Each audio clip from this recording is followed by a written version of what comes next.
इस प्रश्न में एक डायग्राम दे रखा है इन्होंने।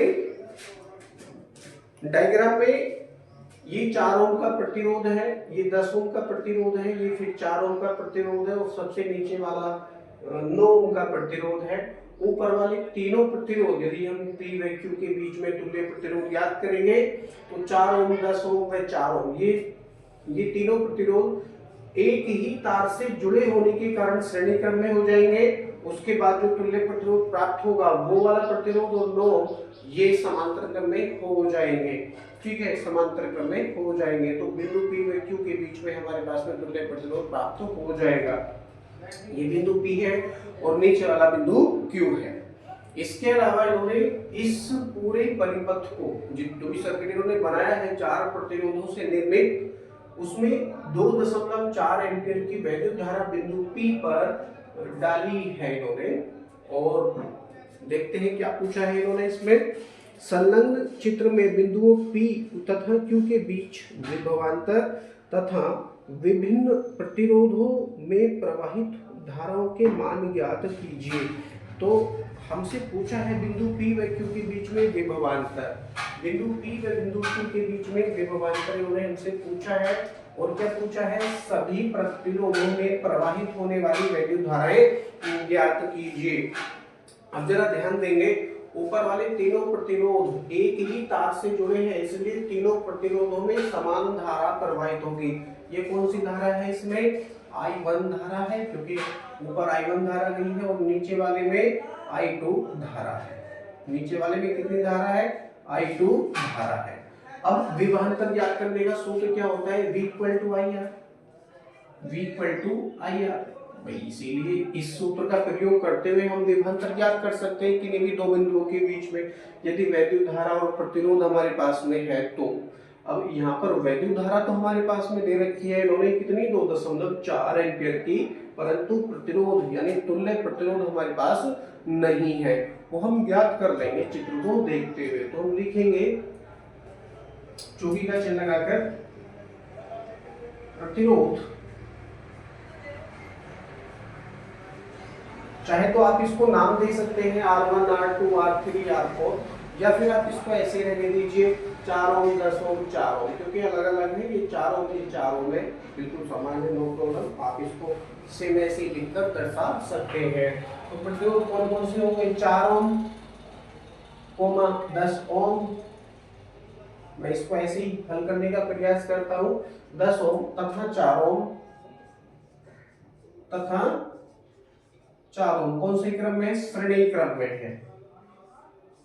तो श्रेणी क्रम वाला सूत्र हम यहाँ पर लगाएंगे और इसको हल कर देंगे। इसलिए तुल्य प्रतिरोध क्या हो जाएगा, R equal to 4 plus 10 plus 4। ये कितना प्राप्त हुआ, R इक्वल टू ये हमको प्राप्त होगा 4 और 4 8 और 10 18 ओम। 18 ओम ये हमको प्राप्त हो गया, यानी 4 ओम 10 ओम और 4 ओम इन तीनों के स्थान पर हम 18 ओम का अकेला प्रतिरोध भी लगा सकते हैं। तो ये उतना ही काम करेगा जितना कि ये सब मिलकर कर रहे थे। अब ये तुल्य प्रतिरोध R तथा नीचे वाला प्रतिरोध 9 ओम कौन से क्रम में हो जाते हैं, अलग अलग तारों से जुड़े होने के कारण समांतर क्रम में हो जाते हैं। अब तुल्य प्रतिरोध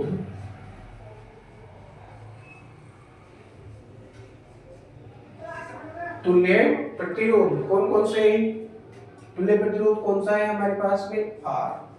वह प्रतिरोध अगला कौन सा हमारे पास में, 9 ओम। 9 ओम कौन से क्रम में है, समांतर क्रम में है, समांतर क्रम में है। अब इसके बाद तो कोई और प्रतिरोध नहीं ज्ञात होगा, इसलिए इसको हम बिंदु P व Q के बीच में तुल्य प्रतिरोध भी कह सकते हैं। अतः या इसीलिए बिंदुओं क्योंकि दो है, बिंदुओं P व Q के बीच बिंदु P व Q के बीच तुल्य प्रतिरोध।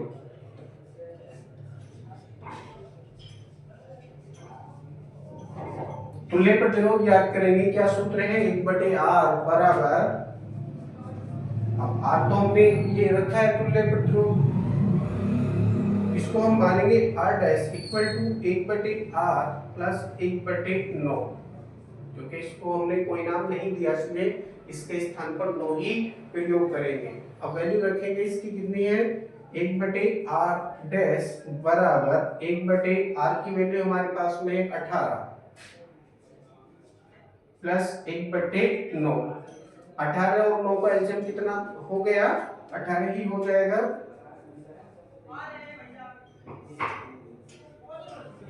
18 से कटेगा एक बार, 9 से कटेगा 2 बार, कितना हो गया, इसको पलट लीजिए तो r डैश इक्वल टू 18 बटे 2 और 1 कितना हो गया, 3 हो गया, काटेंगे तो कितना प्राप्त होगा, 6, यानी r डैश इक्वल टू 6 ओम प्राप्त होगा। बिंदु P व Q के बीच में तुल्य प्रतिरोध कितना हो जाएगा, 6 ओम हो जाएगा, कितना, 6 ओम हो जाएगा। अब हम वो याद करेंगे जो हमसे पूछा है, बिंदु P व Q के बीच में विभवांतर हमसे पूछा है, अतः लिखेंगे, अतः मैं इसको साफ कर देता हूं क्योंकि सब चीजें हमने याद कर ली है।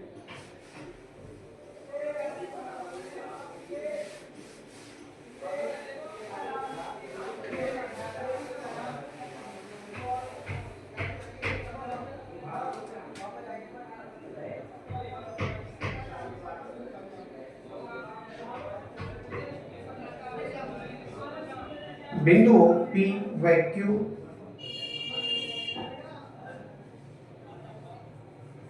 के बीच विभवांतर,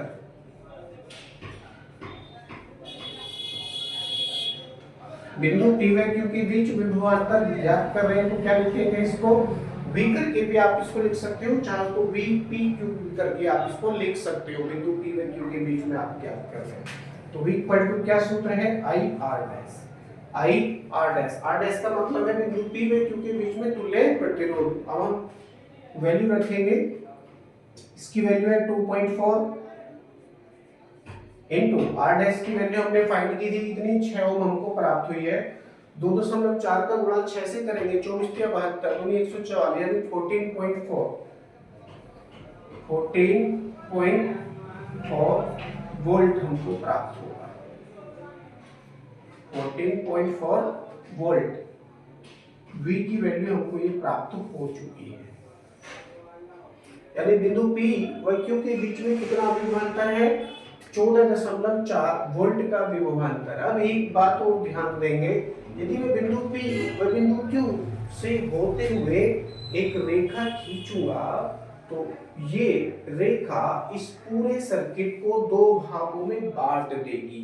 कैसे कैसे, 4 ओम 10 ओम 4 ओम के जो 3 प्रतिरोध है वो ऊपर चले जाएंगे और 9 ओम का अकेला प्रतिरोध नीचे आ जाएगा। इसका मतलब क्या हुआ कि 9 ओम के सिरों पर लगने वाला विभवांतर और तुल्य प्रतिरोध R के सिरों पर लगने वाला विभवांतर बराबर होगा, ठीक है, क्योंकि ये दोनों समांतर क्रम में हैं। इनमें हमें धारा भी बतानी है, 4 ओम में, 10 ओम में और 4 ओम, इन तीनों में एक ही धारा है, क्यों, कौन सी धारा है, I1 धारा है, और नीचे वाला जो प्रतिरोध है हमारे पास में 9 ओम का, इस अकेले में I2 धारा है। इन I1 और I2 दोनों के मान भी हमको बताने हैं। विभवांतर हमने याद कर लिया, 14.4 वोल्ट का विभवांतर हमको प्राप्त हुआ है, ठीक है। अब याद करेंगे 4 ओम 10 ओम 4 ओम में धारा लिखेंगे, यह विभवांतर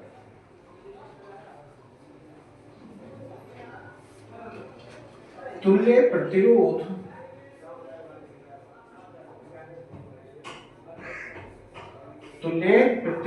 R व 9 ओम के सिरों पर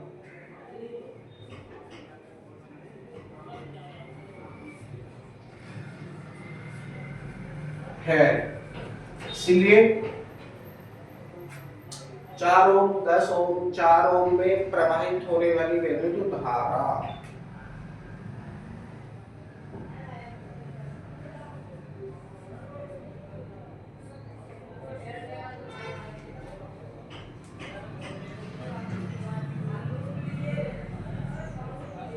प्रतिरोधों में प्रवाहित धारा, तीनों में एक ही धारा प्रवाहित होगी क्योंकि श्रेणी क्रम में है। इसको मैंने I1 से दर्शाया है, तो I1 इक्वल टू सूत्र है V अपॉन R।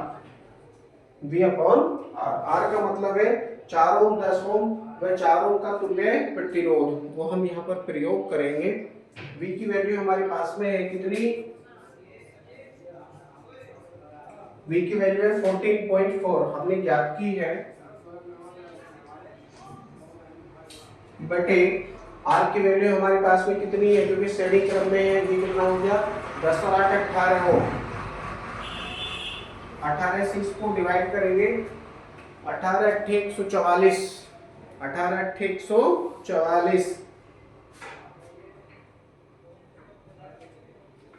काट देंगे इसको तो 0.8 बार ही कटेगा, 0.8 बार, यानी I1 की वैल्यू कितनी प्राप्त हुई है?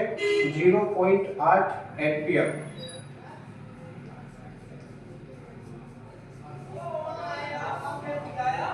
इन तीनों में कितनी धारा है? तीनों प्रतिरोधों में 0.8 एम्पियर की वैद्युत धारा है। अब एक और चीज ध्यान देंगे, कुल वैद्युत धारा बिंदु P व Q के बीच में कितनी है? 2.4 एम्पियर की प्रवाहित हो रही है।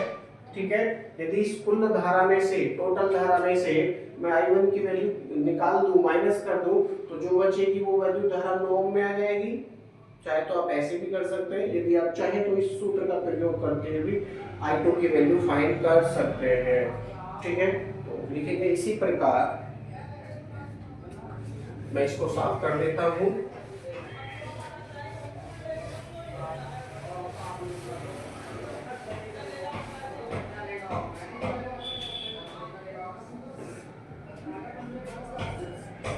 लिखेंगे इसी प्रकार प्रतिरोध, अब कौन सा बचा? 9 ओम बचा है। 9 ओम में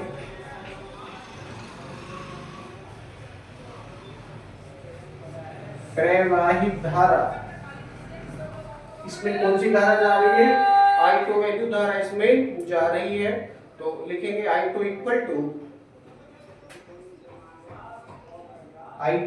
इक्वल टू वोल्टेज तो वही है 14.4 वोल्ट, V अपॉन, और इसका जो प्रतिरोध है वो कितना है? 9 ओम है। प्रतिरोध कितना है? 9 ओम है, तो V अपॉन 9 ओम। क्योंकि मैंने इसको कोई नाम नहीं दिया, इसीलिए जहां पर भी वैल्यू प्रयोग होगी डायरेक्टली मैं 9 ओम रख लूंगा। ठीक है, अब वैल्यू रखूंगा मैं इसमें, तो क्या प्राप्त होगा? I2 equal to 14.4 upon 9। अब 9 से मैं इसको काटूंगा, 16 नंबर 144, 16 नंबर 144, यानी 1.6 बार ये कटेगा, 1.6। तो I1 की वैल्यू कितनी, I2 की वैल्यू हमको कितनी प्राप्त हुई है? लिख दूंगा मैं यहाँ को, I2 इक्वल टू 1.6 एम्पियर। कुछ इस तरह से ये हो जाएगा। हमारे पास में दोनों धाराएं आ चुकी है। ऊपर वाली तार में 0.8 एम्पियर की वैद्युत धारा प्रवाहित होगी, और नीचे वाली तार में 9 ओम का प्रतिरोध है उसमें 1.6 एम्पियर की वैद्युत धारा प्रवाहित होगी। यहाँ पर आने के पश्चात यह प्रश्न आपका कंप्लीट हो जाता है। अब यदि आप इसे माइनस भी करना चाहें, यदि आप इन दोनों को ऐड करेंगे, 1.6 को 0.8 को यदि आप ऐड करेंगे तो कितना हो जाएगा? 2.4 ही हो जाएगा। ठीक है, क्योंकि कुल धारा कितनी है? 2.4 एम्पियर की कुल धारा हमारे पास में है। यहाँ आने के पश्चात ये प्रश्न आपका कंप्लीट हो जाता है। बाकी प्रश्न आपके अगले वीडियो में